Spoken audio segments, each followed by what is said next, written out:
Thank you for joining me today for this firelog pose breakdown. So in a pose breakdown, I'm going to explain how to do the pose.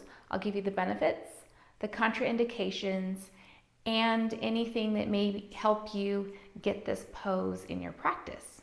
Okay, before we get started, please remember to like this video if you like the content. Leave me a comment if there's something that maybe I didn't answer, wasn't clear, or just want to give me some feedback. That would be great. And then turn on those notifications if you want to see what my next videos are going to be coming out. All right, for this pose, this is an intermediate pose. You have to avoid it completely if you have any chronic knee issues. It's going to put a lot of pressure on your knees. Also, if you're having issues with your hips, legs, or ankles, okay? If your ankles are swollen, please do not do this pose. And also, if you do have sciatica, go ahead and skip this one, okay? All right, if your hips are tight, like mine are, we need to do some warm-ups. And even today, I am not able to fully do this pose. So you're going to get to see how someone who has less hip flexibility is going to look in this pose. And I'm thinking this is probably more the majority. The people that can do the full pose, nice and beautiful, is more the minority. So anyways, we're going to do, I'm going to show you it with one leg. Then we'll do both legs, okay? If your hips are super tight, please warm up first. And you're gonna warm up doing, these three poses are great for warming up your hip flexors. That would be butterfly pose, lizard pose, and malasana. Check out my pose breakdowns for those if you don't know those poses yet. Okay, to start, we're gonna start with one leg, and we're just gonna extend our feet sitting just in staff pose. Staff pose is going to be the counter pose. So when you finish firelog, it's really good to do staff pose, okay? We're going to go ahead and take just our right foot, and what we're trying to do is we're trying to make our foot nice and flat, and it's going to be on top of your knee. And this leg, we're really wanting to sandwich it as low as possible. So we're wanting this knee to come down as far as it can, okay? As I mentioned earlier, I do not have great flexibility in my hips, not for this pose. This is a great way to practice. So you can practice like this. You can even go ahead and lean over and apply a little pressure, or you can just use one hand. I like to do this when I'm sitting on the couch or in a chair. Is a great way just to kind of practice on one leg. It's also good if you're flying and you're in an airplane, you can sit and just kind of practice opening up that hip and getting a little more flexibility in there.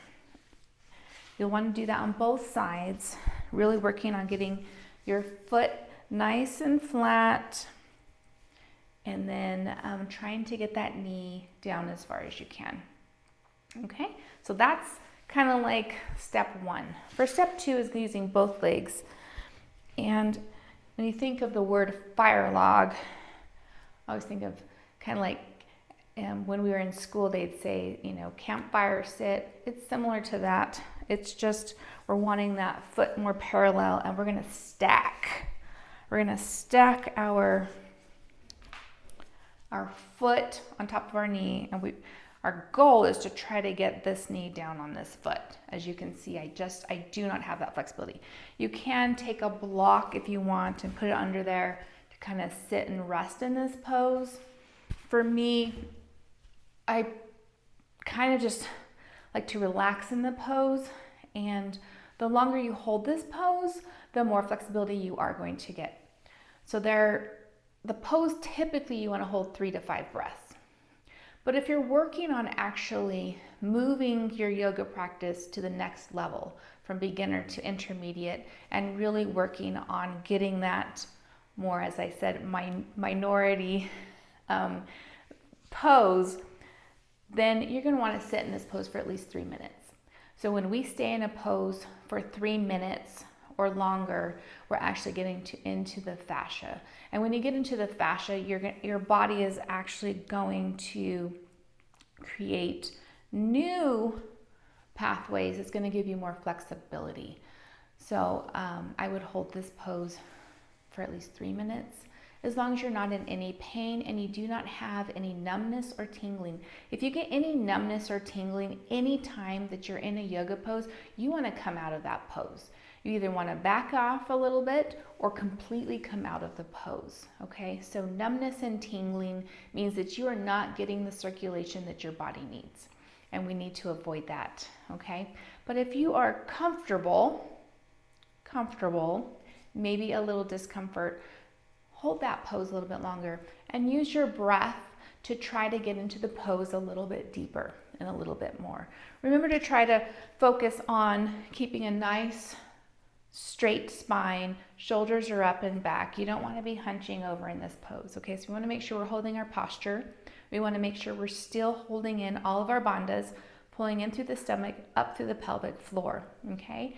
So that is just, pretty much standard yoga posture is always mostly going to be straight spine, shoulders back and down, pulling in through the bandhas. So make sure that you have that posture as you're sitting in this pose. And then go ahead and you can come back into staff pose, shake it out a little bit, staff pose, and then do it on the other side. So then you want to make sure that you practice with the other foot on the bottom. So now I'm going to flip over here. And I'm going to hold this pose for 3 to 5 breaths, particularly longer if you are working on getting more flexibility to get the full pose. All right, have a great day. Please check out those other pose breakdowns if you don't know butterfly, lizard, or malasana. All right, have a great day.